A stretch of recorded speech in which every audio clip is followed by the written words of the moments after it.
경찰이 한기총 사무실을 압수수색했다는 소식을 이틀 전에 전해드렸습니다. JTBC 취재 결과 전광훈 목사 측근의 휴대전화에서 순국 결사대, 다시 말해서 시위를 하다가 청와대에 진입할 사람들의 명단이 나왔습니다. 전 목사는 내란 선동 혐의로 고발을 당한 상태입니다. 이수진 기자입니다. 10월 3일 날 4.19식 청와대를 진입하여 문재인을 끌어낼 생각입니다. 한기총 대표를 맡고 있는 전광훈 목사가 지난달 3일 광화문 집회를 준비하면서 이른바 순국결사대 앞에서 한 말입니다.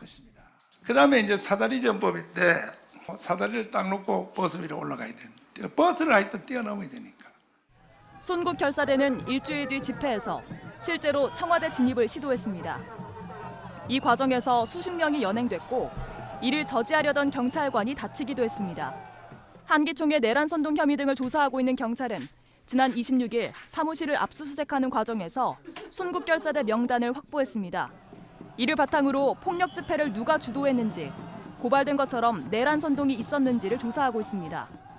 이에 대해 한기총 핵심 관계자는 전광훈 목사와 순국결사대는 관련이 없다고 주장했습니다. 전광훈 대표님은 사실은 거기에 별 관련이 없어요. 그 집회에 관련된 내용은 내가 다 기획하고 내가 한 거지. 청와대 진입도 퍼포먼스였을 뿐이라고 말했습니다. 경찰은 순국결사대와 전광훈 목사가 연관돼 있는지를 들여다보고 있습니다. 고발을 당한 전광훈 목사는 경찰의 출석 요구에 4번째 불응한 상태입니다. JTBC 이수진입니다. 저희가 몇 차례 전해드린 대로 한기총의 시위 현장 주변에는 맹학교가 있습니다. 그런데 학부모들이 시위를 금지해달라는 진정을 경찰에 낸 뒤에 현장에서 위협적인 상황이 벌어지고 있다고 합니다. 경찰이 오늘부터 학교 주변에 경찰관을 배치했습니다. 또 천막을 철거해달라는 주민들의 민원도 이어지고 있습니다. 김지성 기자입니다. 학생들이 지팡이를 짚고 학교를 나옵니다. 교문 앞엔 경찰이 서 있습니다. 이들의 하굣길을 지키기 위해서입니다. 학부모들은 한기총의 시위를 금지해달라는 진정을 낸 뒤 학교 주변에서 불미스러운 일이 많아졌다고 말합니다.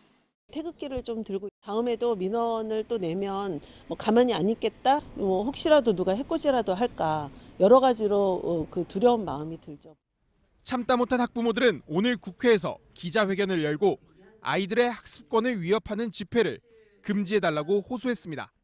청운 효자동 주민들 100여 명도 도로를 무단 점거하고 있는 한기총 천막을 치워달라는 민원을 냈습니다.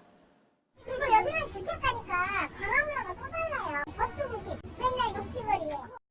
종로구청 관계자는 자진 철거 계고장을 보낼 계획이고 받아들이지 않을 경우 행정 대집행, 즉 강제 철거도 가능하다고 밝혔습니다. 한기총의 야간 시위는 경찰의 제한 통보에도 계속되고 있습니다. 경찰은 주민들의 의견을 충분히 들은 뒤 조만간 강제 조치에 들어가겠다는 입장입니다. JTBC 김지성입니다. 경찰이 한국기독교총연합회 임직원 5명을 업무상 횡령 혐의로 검찰에 넘겼습니다. 이들은 재난성금으로 1,100만 원짜리 호텔 회의를 여는 등 후원금 2억 9,900만 원을 자기압 수표로 뽑아 쓴 혐의로 지난 2월에 고발됐습니다. 한기총 측은 오히려 임직원들이 운영 자금과 발전 기금을 내왔다면서 횡령했다는 것은 사실이 아니라고 주장했습니다.